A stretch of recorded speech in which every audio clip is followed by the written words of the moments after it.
They've taken control of America's two largest cities. So the battle has now shifted to preventing them from locking down control. It's pretty clear Trump's setting the world stage, arranging all the pieces for peace, so America can prosper economically. After just 150 days in office, that's all it's been so far, the world is shaping up to be pretty darn calm, relatively speaking. Even NATO is calling him Daddy.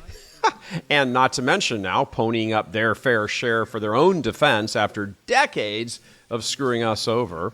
So with international affairs shaping up, it's time for Daddy to start arresting the commies here in the U.S. And that means the political leaders agitating against America first.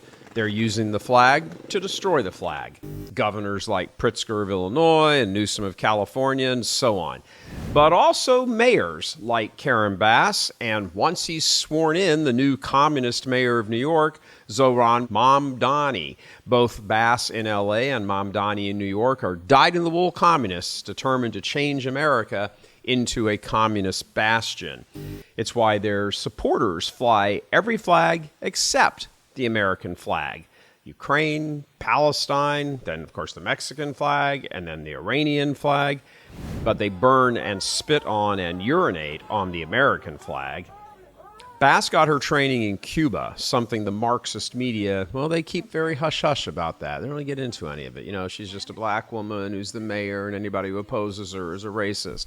Mamdani was born in Uganda. Like so many other communist leaders, he came from wealthy stock and prominent parents, and loves pretending that he's for the poor. The family, his dad, a professor at Columbia, of course, and his mom is an Oscar-nominated director. They traveled here with their anti-American ideas. Mamdani quickly involved himself in politics and then became a naturalized citizen. And get this, just 7 years ago. Within virtual moments of becoming American, he joined the Democratic Socialist Party, the Communist Party of America. That's how he got the support of Bernie Sanders and AOC, both communists themselves, of course, although they go by the term socialist. There's no difference. Socialism equals communism equals Marxism. Of course, all of that is legal, but what is not legal is for the likes of Bass and Mamdani to openly defy ICE, including federal law, and instigate crowds to attack federal agents trying to deport illegals. And it's where the mayor will use their power to reject Donald Trump's fascism, to stop mass ICE agents from deporting our neighbors, and to govern our city as a model for the Democratic Party.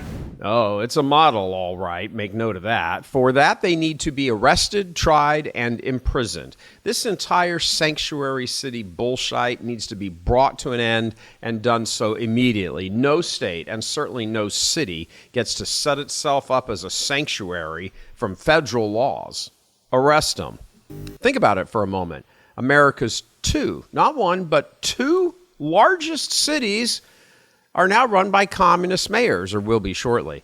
They will continue to try and shield illegal aliens so they can hold on to power and create communist strongholds of those cities. They'll use them as launching pads for other deep blue cities like Chicago, Detroit, and so forth to follow suit. All bankrolled, of course, by the likes of George Soros. All of these things are interconnected. Election integrity, deportations, arresting the ringleaders, meaning governors and mayors. All of it is all part of one big puzzle. They're corrupting the major urban areas by seizing control of political power, quietly building up their political base with their illegals, and locking down their cities in defiance of federal law. Of course, the corrupt, elite, rich, white liberals who can simply depart for the Hamptons at the drop of a hat and not have to deal with the violence and the riots, well, they support all of this as part and parcel of their virtue signaling. It's noteworthy that in Mamdani's primary win, the overwhelming majority of New Yorkers making under $50,000 did not vote for him. They voted for Cuomo, who lost. Seems the little guy in New York pretty much figured out the score.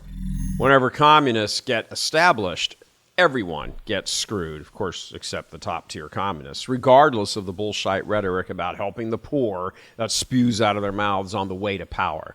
They've taken control of America's 2 largest cities. So the battle has now shifted to preventing them from locking down control. They need to be arrested, and their legions of illegal voters need to be rounded up and deported. The Communist Democrats always had this illegal alien invasion in mind as their means to securing power and then locking it down and transforming the United States. After all, pretty much worked in Europe, which is teetering on collapse. Its border is secured. That's the first and easiest step. Now the real battle begins, sweeping the communist leaders from office by arresting them and deporting these armies of illegals being used to destroy America. So, heads up, Daddy. It's time for a little love on the home front. Coming to you from Houston, Texas, I'm Gary Michael Voris. God love you.